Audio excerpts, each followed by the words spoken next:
جب یہ 27ویں ترمیم آئی تو تبھی میں نے اسی دن کہا تھا کہ 28ویں ترمیم کی ابھی سے تیاری ہے، اور اگر آپ کو یاد ہو تو جب 26ویں آئی تھی تب بھی میں نے کہا تھا کہ اب 27ویں بھی آئیں گی، تو کچھ ایک میرے خیال میں کچھ پلان ہے کہیں نہ کہیں جو امپلیمنٹ کروانا چاہ رہے ہیں، کہ اس میں کافی چیزیں ہیں، NFC بھی ہے، ایڈمنسٹریٹو یونٹس کی بات ہو رہی ہے،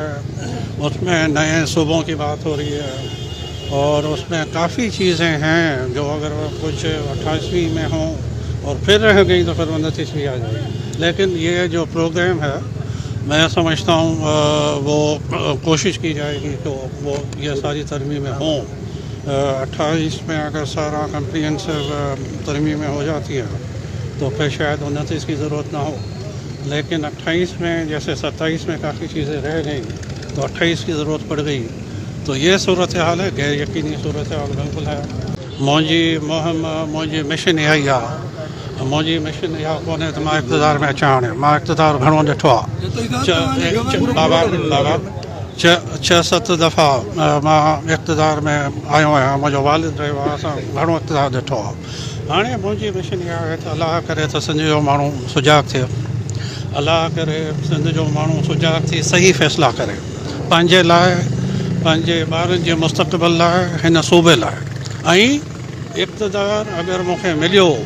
त अवाम जी बहितरीअ लाइ، सूबे जी बहितरीअ लाइ، माण्हुनि जी बहितरीअ लाइ, त पोइ ज़रूरु वठिबो, पर इक़्तिदार वठी पाण खे अरबपति ऐं खरबपतीअ लाइ इक़्तिदार न खपे। हाणे माण्हू जेके बि अचनि था, महल अलाए केतिरा पूरे सिंध में ठही विया आहिनि, मां पूरे सिंध में घुमां पियो, हर जॻह ते नवां महल तव्हांखे नज़र ईंदा।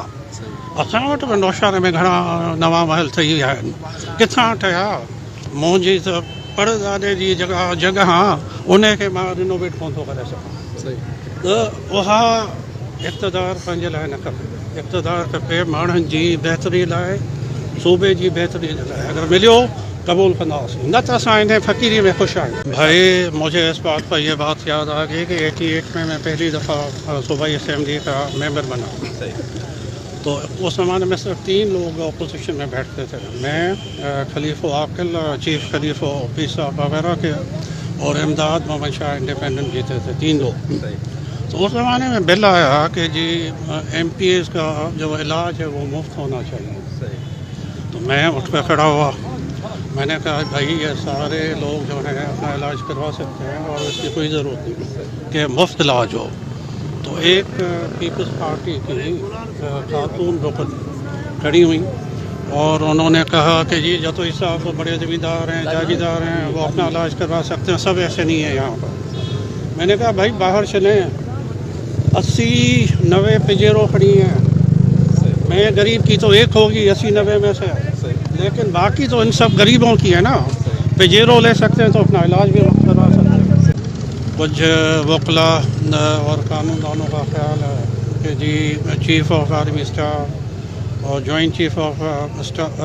चीफ की जो नई पोस्ट है उसके लिए नोटिफिकेशन दरकार है। कुछ कानूनदान कहते हैं कि नहीं जी असेंबली से पास हो गया, तरमीम हो गई तो उसकी ज़रूरत नहीं है, लेकिन बहरहाल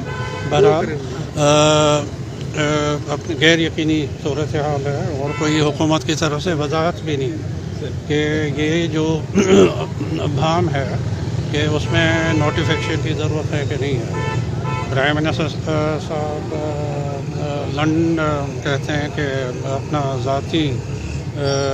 वजूहात की बुनियाद पर, हेल्थ के बुनियाद पर वहाँ पर है, लेकिन गैर यकीनी सूरत हाल बिल्कुल है, उसमें कोई शक। मां चयो त नवंबर-दिसंबर में कान का शइ थींदी ऐं जेका कान का तब्दीली बि अची सघे थी, त डिसंबर बिल्कुलु अहम आहे। अञा ताईं ॾिसणो आहे त डिसंबर गुज़रे थो या न, पर उन सां गॾु मां इहा ॻाल्हि बि कई त अगरि नवंबर-दिसंबर गुज़री थो वञे त पोइ यकीनी तौर ते जेको आहे सो इलेक्शन बिफोर टाइम थींदी, ऐं हीअ असेंबलियूं जेके फॉर्म 45 ऐं 47 जी पैदावार आहिनि इहो मुदत पंहिंजी पूरी कोन करे सघंदी। त हाणे जेको रिटायर्ड इलेक्शन कमिश्नर आहे शमशाद साहब उन बि चयो आहे त 26 में मूंखे इलेक्शन नज़र थी अचे बिल्कुलु त इहा ॻाल्हि त मां उन खां पहिरियां कई सही त सर अगरि नवंबर डिसंबर गुज़री वियो त पोइ इलेक्शन या 26 या 27 पर अलहमदिल्ला मां इहा ॻाल्हि लाड़काना बार में जॾहिं मूंखे सॼो ऐं मां उते ख़िताब में इहा ॻाल्हि कई त मां उते ख़िताब में इहो चयो त हाणे मां सम्झां थो त सिंध जा माण्हू सुजाॻ थी विया आहिनि भली पैसा बि सिंध खे माण्हू खे ॾींदो त उहे वठंदा पैसा जेको हाणे ख़बर थी पए त हिन बार जी इलेक्शन में 50-60 करोड़ रुपया ख़र्च कया विया उन जे बावजूदि शिकस्त आई त इहो ख़ुशि आईंदा ॾिसो हर इलाइक़े जो हर सूबे जो हर जॻह जो पंहिंजो कल्चर आहे कल्चर डे असां मल्हायूं था सुठी ॻाल्हि आहे पर उन पंहिंजे कल्चर खे त यादि रखो न असां जा जेके साहिब इक़्तिदार आहिनि या घणा माण्हू जेके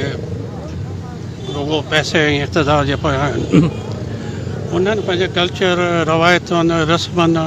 रवाजनि खे विसारे छॾियो आहे अगरि कल्चर खे मल्हायो था त कोशिशि इहा बि कयो त इहे रस्मूं रिवाजूं रिवायतूं सभु वरी सिंध में क़ाइमु थियनि रवादारी क़ाइमु थिए सिंध में जंहिंजी ज़रूरत आहे सिंधी मीडिया जो किरदारु हमेशह ज़बरदस्त रहियो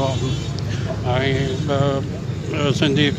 मीडिया तमामु सुठो किरदारु पंहिंजो अदा कयो आहे ऐं असां उमेद था कयूं त अॻिते बि इहो पंहिंजो किरदारु अदा कंदी रहंदी